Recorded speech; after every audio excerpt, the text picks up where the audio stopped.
오늘 하나님께서 우리에게 주시는 하나님의 말씀은 골로새서 3장 1절에서 11절의 말씀입니다.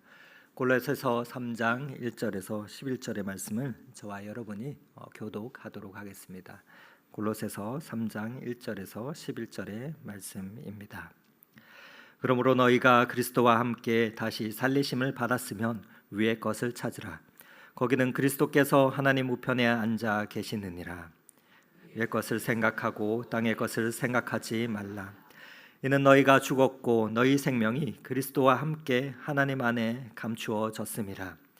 우리 생명이신 그리스도께서 나타나실 그때에 너희도 그와 함께 영광 중에 나타나리라. 그러므로 땅에 있는 지체를 죽이라. 곧 음란과 부정과 사욕과 악한 정욕과 탐심이니 탐심은 우상 숭배니라. 이것들로 말미암아 하나님의 진노가 임하느니라. 너희도 전에 그 가운데 살 때에는 그 가운데서 행하였으나 이제는 너희가 이 모든 것을 벗어 버리라.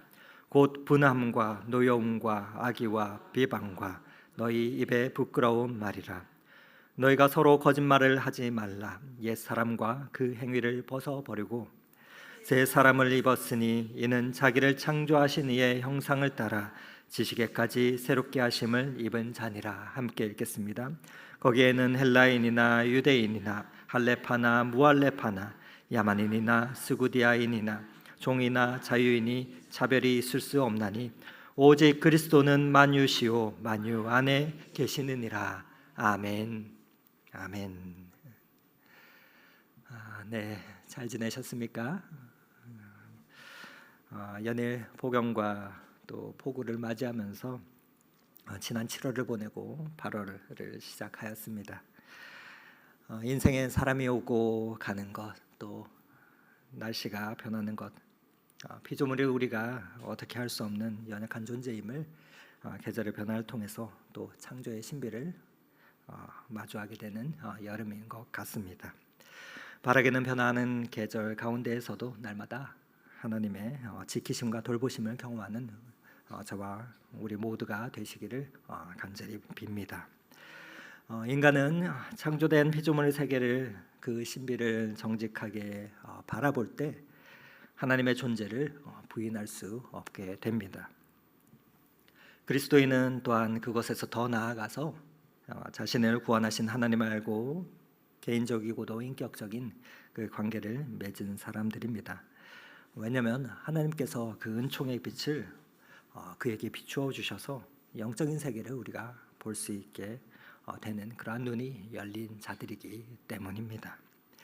오늘도 말씀 앞에 나아갈 때 그 하나님의 형상에 대해서 오늘 함께 생각해 보며 죄로 인해서 부서지고 무너진 이 땅과 우리 안에 훼손된 그 하나님의 형상을 회복을 위해서 간구하며 기도하는 이 시간이 되면 참 좋겠습니다. 여러분 혹시 이태리 여행 다녀오신 분이 한번 경험하신 분이 계십니까? 로마에 가봤다 하시는 분이 계십니까? 로마에 가면 바티칸 시티가 있습니다. 그리고 그곳에는 우리가 잘 아는 성 베드로 대성당이라고 부르는 성당이 있습니다. 이 베드로 대성당에 들어가면 입구에 오른쪽에 보면 세계 3대 조각가 중 하나이자 천재였던 미켈란젤로가 유일하게 자신의 이름을 새긴 예술 작품이 하나가 전시가 되어 있습니다. 바로 비에타 상입니다. 아마 말씀을 한번 들어본 적도 있을 거고 보신 적이 있을 겁니다.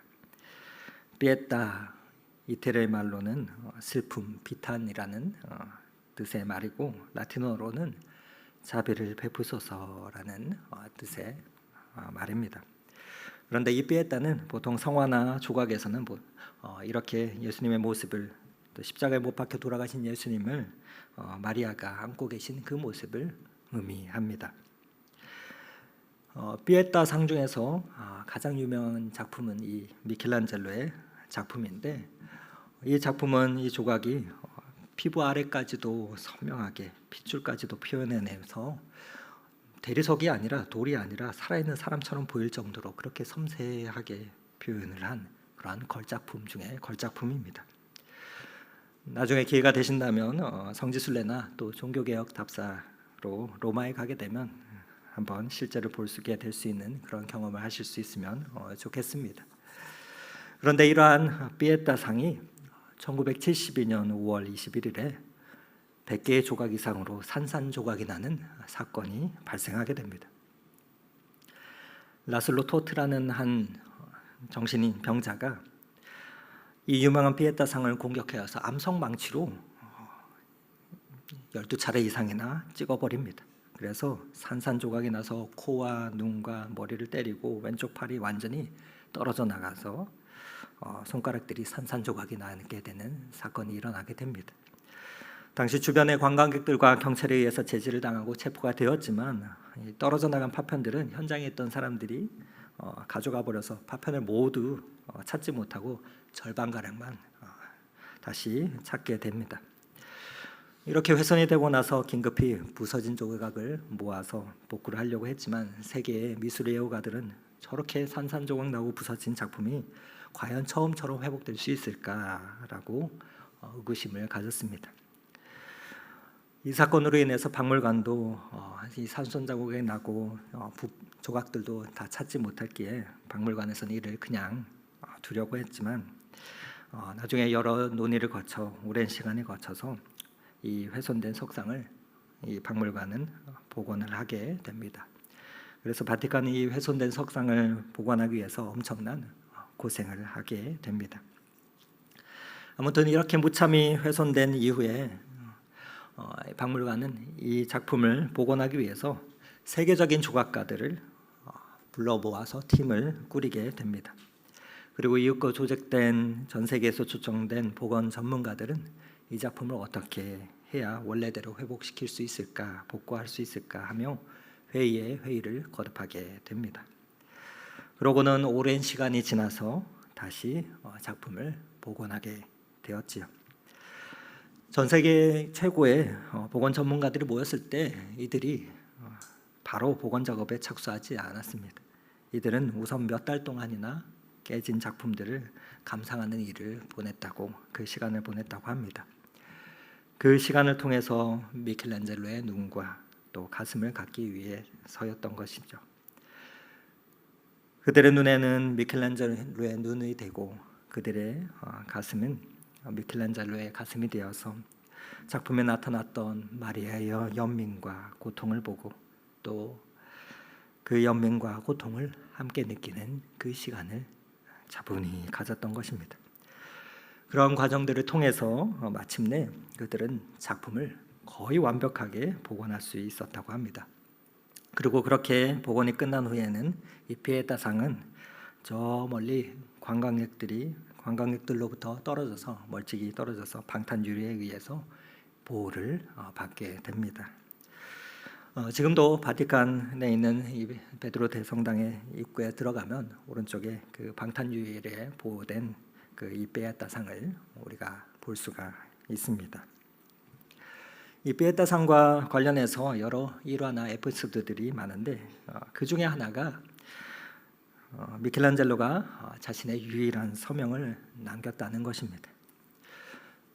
1496년에 미켈란젤로는 자신의 첫 작품인 바스쿠라는 그 조각상을 보고 능력을 알아보게 된 한 프랑스의 추경으로부터 요청을 받게 됩니다. 이 피에타상이라는 작품을 만들도록 말이죠. 그래서 미켈란젤로는 한 3년의 시간 동안 이 작업을 하게 되는데 열심으로 그는 직접 알프스 산맥을 다니면서 최고의 대리석을 구해서 600만 번이나 이상 되게 가죽으로 그 대리석들을 문지르고 반짝반짝하게 윤기가 나게 하는 그러한 심혈을 기울이며 작품을 작업했다고 합니다. 그런데 작품을 의뢰한 사람은 그 대금을 보내주지도 않고 제때 그 작품에 대한 비용을 지불하지 않아서 형편이 극도로 어려워지면서 미켈란젤로는 조각상을 겨우겨우 완성하게 됩니다. 돈도 주지 않고 또 그랬던 그 작품 의뢰가에게 가져다 주기도 싫고 또 그렇다고 해서 이 작품을 가지고 있을 수도 없었던 미켈란젤로는 조각가로서의 허탈함을 느끼면서 자신의 조각을 몰래 조그만 한 성당에 놓고 오게 됩니다.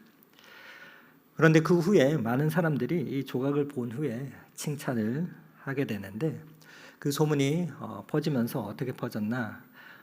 그만 다른 조각가의 작품으로 인식되며 소문이 나기 시작합니다.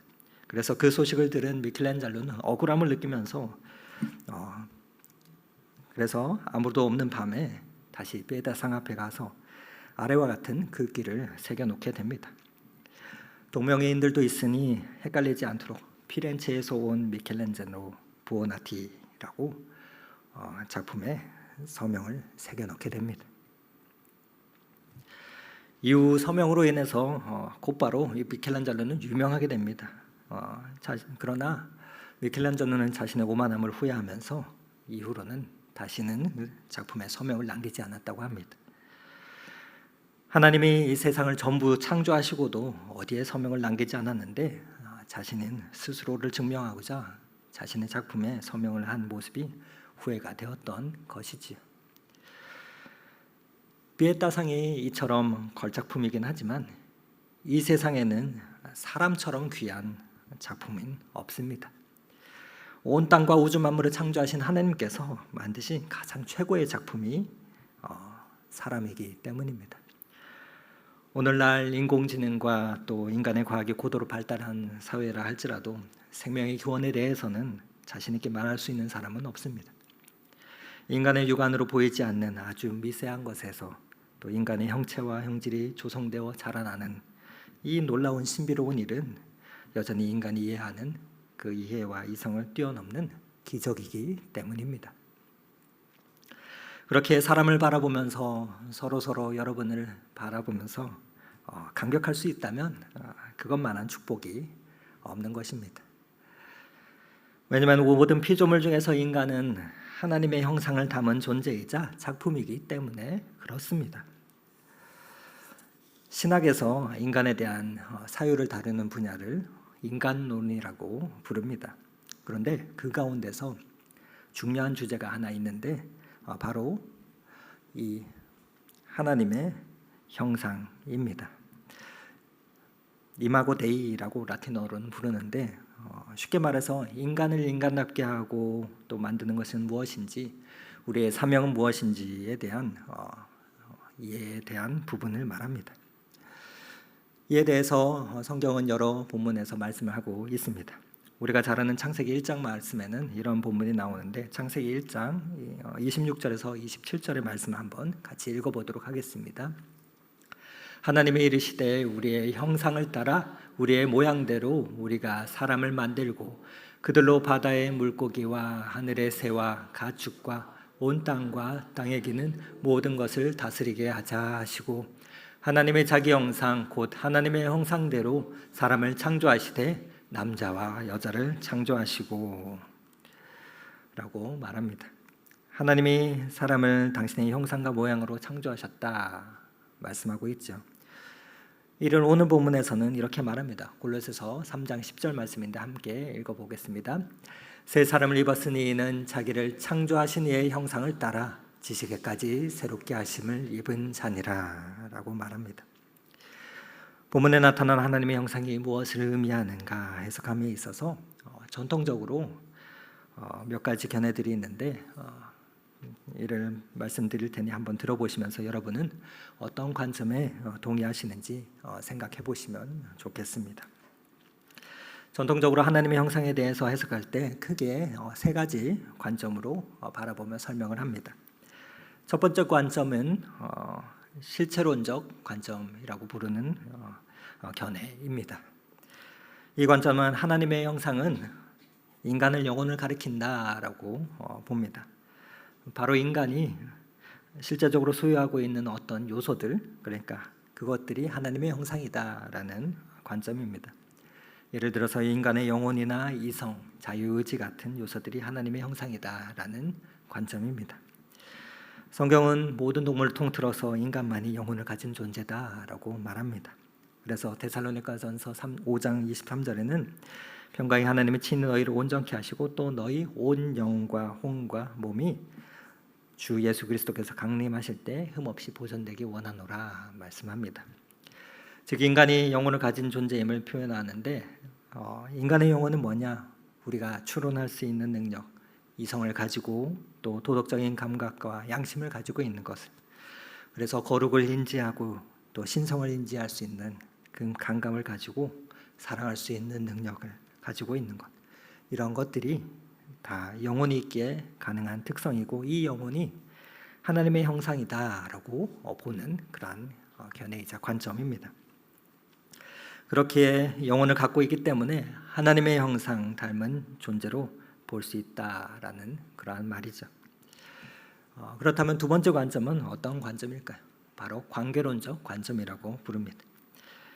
인간을 하나님의 형상으로 창조하셨는데 그 하나님은 어떠한 하나님인가에 대한 관점입니다. 삼위일체 하나님이시기 때문에 즉 하나님의 형상은 하나님이 인간에게 주신 그 관계성이다 라는 관점입니다. 인간이 다른 인간과 관계를 맺으며 살아가려고 하는 그 성향이나 또 관계를 맺으며 살아갈 수 있는 능력, 즉 그 관계성이 하나님의 형상이다라는 해석입니다. 인간과 인간, 또 남자와 여자, 그리고 하나님에 대해서 우리가 가지는 그 관계성이 하나님의 형상을 나타낸다라는 것이죠. 그래서 이에 대한 근거로서 창세기 1장 26절에는 하나님이 이제 우리의 형상을 따라 사람을 만든 자라고 했을 때 우리의 형상이라고 얘기했다라고 표현을 합니다. 그래서 삼위일체 하나님의 사이에 그 관계성이 이 형상의 본질을 그대로 담고 있고, 그리고 예수님을 봐도 예수님은 인간다움을 가장 잘 이루신 하나님의 참 형상이신 분이신데 그분이 오셔서 이 땅에 오셔서 한 일이 무엇인가 말할 때 온전히 저와 여러분을 사랑하시고 이 땅을 사랑하셨다 하는 그것을 설명하면서 그렇게 우리가 서로를 사랑할 때 우리 안에 하나님의 형상이 드러난다. 그러므로 하나님의 형상은 그 사랑의 관계다라고 하는 견해입니다. 이 관점은 하나님이 삼위로 존재하신다는 그 기독교의 핵심 개념을 잘 담고 있는 관점이기도 합니다. 그럼 세 번째 관점은 무엇인가? 바로 성교적 관점이라고 부르는 것입니다. 다른 말로 신학자들은 기능적 관점이다라고 표현하기도 하는데 이는 하나님의 형상이라는 것이 하나님이 우리한테 위임한 어떠한 대표성이나 사명, 권위 같은 것을 말하는 것이다 라는 관점입니다.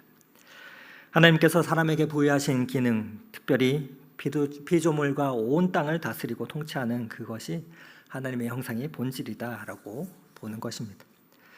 사람이 하나님의 대리자로서 세상을 다스리고 또 관리하는 책임을 부여받았기 때문에 바로 그러한 점에서 사람은 모든 다른 피조물들과 구별되는 독특성을 가지고 있다라는 것이죠.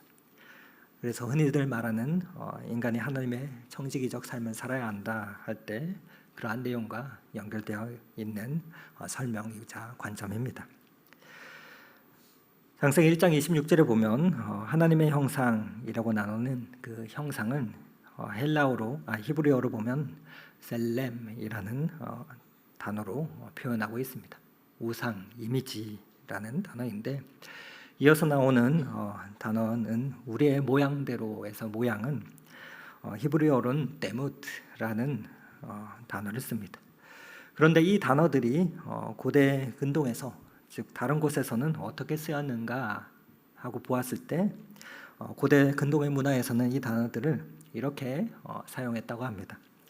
바로 왕이 한 나라를 다스리는 그 왕이 직접 그곳에 임재하지 않을 때 자기의 통치가 그곳에 미친다는 것을 보여주기 위해서 어떤 지역에 세운 왕의 형상이나 모양 같은 것을 표현할 때 이 단어들을 사용했다라는 것이죠. 그러니까 인간이 하나님의 형상이라는 것은 어떤 것들과 비유했을 때 이런 것들과 비유했을 때 봤을 때 인간이 하나님의 통치를 세상에 드러내고 보여주는 그 대행자, 대리자라는 것을 의미하는 관점입니다. 그래서 하나님께서 인간에게 부여하신 그 사명을 강조하는 관점입니다. 그렇게 이는 사람에게 부여된 통치권에 대한 바른 이해가 요구되기도 합니다. 하나님의 인간에게 허락하신 이 통치권이 피조물을 착취하고 학대하고 악용하는 그러한 권한이 아니라 피조물들을 잘 관리하고 이 세계를 돌보는 지키는 즉 청지기적인 통치권을 의미하는 것을 말하는 것이죠. 그러나 이 세상은 인간의 타락 이후에 사탄이 이 통치권을 통해서 모든 인간을 노예 삼고 지금도 학대와 폭압과 착취로 일삼고 있는 것을 우리는 마주합니다. 오늘날 인간을 부품처럼 여기는 자본주의가 극대화된 이러한 사회 속에서 그럼에도 불구하고 인간은 존엄하고 가치 있다라는 것을 주장하고 알려주는 그런 관점이 이 선교적 관점입니다.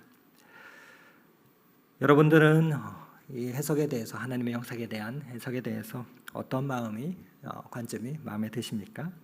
실제론적인 관점, 관계론적인, 선교적인 관점 어떤 것이 동의가 되십니까? 아마 어느 것 하나만으로는 약간의 부족함을 느끼게 되지 않는가 생각하게 됩니다. 그리고 이러한 관점들이 상충적이지 않다, 오히려 성경적이고 총체적으로 이해하려면 이 모든 관점이 통합되어야 되지 않은가 하는 생각을 하게 됩니다. 바로 하나님의 형상으로 창조된 인간은 영혼과 이성과 의지를 가지고 진리와 사랑 가운데서 나아가 사람과 사람과의 관계 가운데 인격적인 그 관계를 맺으며 또 하나님의 대리자로서 이 땅을 다스리고 회복하는 그 사명을 부여받은 존재임을 말입니다. 이러한 하나님의 형상으로 지음받은 사람은 그렇기에 하나님의 창조의 걸작품이자 특별한 존재들입니다.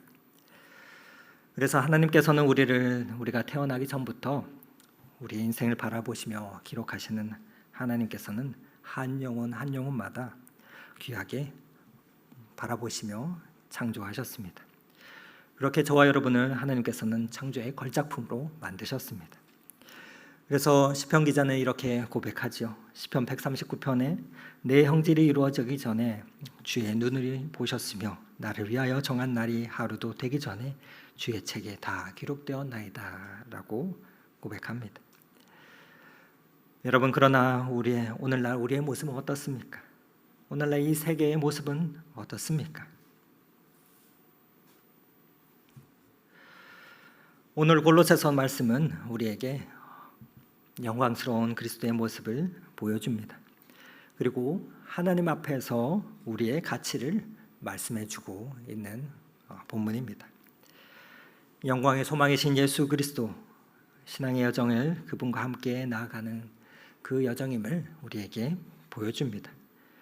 그리고 우리의 삶의 기준으로부터 생각과 가치관들, 그런 것들이 죄와 허물로 죽었던 우리가 새로운 소망 가운데서 살아가는 그러한 하나님의 창조의 형상을 닮은 존재임을 보여주고 있습니다. 그래서 성도의 삶은 이렇게 권면하고 있는 것이죠. 골로새서 3장 1절에서 4절 말씀을 다시 한번 읽어드립니다.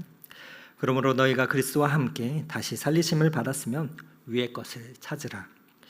거기는 그리스도께서 하나님 우편에 앉아 계시느니라. 위의 것을 생각하고 땅의 것을 생각하지 말라. 이는 너희가 죽었고 너희 생명이 그리스도와 함께 하나님 안에 감추어졌음이라. 우리 생명이 그리스도께서 나타나실 그때에 너희도 그와 함께 영광 중에 나타나리라 라고 말씀합니다.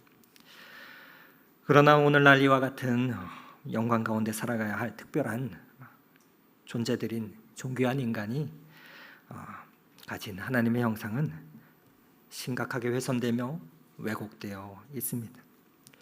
무엇 때문입니까? 인간의 본성의 모든 면들을 죄로 물들고 참된 관계의 능력들은 심각하게 파손되었기 때문입니다. 그래서 만물의 통치권을 상실한 채 사막의 노예가 되어 있습니다. 그래서 오늘 본문 5절에서 8절 말씀은 이렇게 말합니다. 음란과 부정과 사욕과 악한 정욕과 탐심이 우상 숭배니 이것으로 말미암아 하나님의 진노가 임하느니라 말합니다. 이로 인해서 세상은 훼손되고 파괴되며 또 생명의 관계에 있어서는 분함과 노여움과 악의와 비방과 거짓말로 서로의 관계를 깨트리는 모습으로 그렇게 훼손되고 왜곡되고 뒤틀려 있습니다. 이것은 다른 사람을 향해서 또 피조 세계와 세상을 향해서만이 아닙니다. 하나님을 걸작품으로 지으신 존귀한 존재인 우리 자신을 향해 있어도 이기도 합니다. 우리는 어떤 때에는 나는 좀 꽤 괜찮은 사람이야 하면서 상당한 큰 의미를 부여합니다. 그런데 어느 날 전혀 예상치 못한 사건 앞에서 어이없이 무너져 버리는 우리의 비참한 모습들을 우리는 또한 직면하기도 합니다. 그래서 큰 충격 가운데 절망하고 좌절하지요. 그러면서 나는 살만한 가치가 없는 사람이야 라고 무력한 자신의 모습에 괴로워하며 또 잠 못 이루고 몸서리치기도 합니다. 나아가서 심한 경우에는 삶을 스스로 끝내기도 합니다. 늘 곁에서 함께하는 이들의 말 가운데 엄청난 실망으로 어이없이 무너져 내리는 경험을 하는 존재들이 우리입니다. 그러나 사람들이 나를 욕하고 때로는 나 자신마저 내게 후한 점수를 주지 못하는 그런 비극적인 불안한 삶을 산다고 할지라도 우리의 삶의 의미는 우리를 바라보시는 하나님의 시선과 눈빛에 달려 있습니다. 오늘 말씀에서 하나님은 우리를 어떻게 보고 계십니까? 앞서 읽었던 골로새서 3장 1절에서 4절에는 하나님은 우리를 이렇게 보고 계십니다. 그리스도와 함께 살리심을 받은 자다라고 말합니다. 부활의 신앙을 말씀하시면서 그리스도와 함께 살리심을 받은 자라 인정하라 말씀합니다. 그리고 두 번째로 이는 너희가 죽었다, 우리가 죽었다 말합니다. 우리 자신에 대해선 세상에 대해선 죽고 십자가에 못 박힌 자들이라 말합니다. 그리고 보좌에 있는 자들이라 말씀합니다. 우리의 생명이 그리스도와 함께 하나님 안에서 감추어져 있다 말씀합니다. 여러분, 그리스도께서 지금 어디에 계십니까? 1절에서는 하나님의 우편에 앉아 계신다 표현합니다. 그리스도의 승천을 말씀하는 것입니다. 우리는 그리스도 안에 있기 때문에 그 하나님 안에 감추어 있는 하늘에 있는 존재가 됩니다. 너희는 하늘에 있는 그러한 존재다라고 말씀합니다. 보좌에 있는 자라 말씀합니다. 그리고 마지막으로 4절에 영광 가운데 나타날 자라, 그러한 존재라 말씀하십니다. 주님이 나타나실 때, 그때 우리는 한마디로 재림이라고 표현하는 그때 우리도 영광스러운 그리스도의 모습으로 나타난다. 오늘 성경 말씀은 우리에게 분명히 말하고 있습니다. 주님이 다시 나타나실 때 우리도 그와 같아진다 말씀하십니다. 그래서 사도 바울은 빌립보서 3장 21절에 이렇게 다시 고백합니다. 그는 만물을 자기에게 복종하게 하실 수 있는 자의 역사로 우리의 낮은 몸을 자기 영광의 몸의 형체와 같이 변하게 하시리라. 우리는 이와 같이 영광 가운데 다시 나타날 존재들입니다. 이것이 하나님께서 보시는 나요, 하나님이 평가하시는 우리의 모습입니다. 지금은 초라하여도, 지금은 천박하고, 지금은 점수를 줄 수 없을 만한 그러한 연약한 상태라 할지라도 하나님께서 바라보시는 나는 이렇게 아름답고 존귀한 존재라는 것입니다.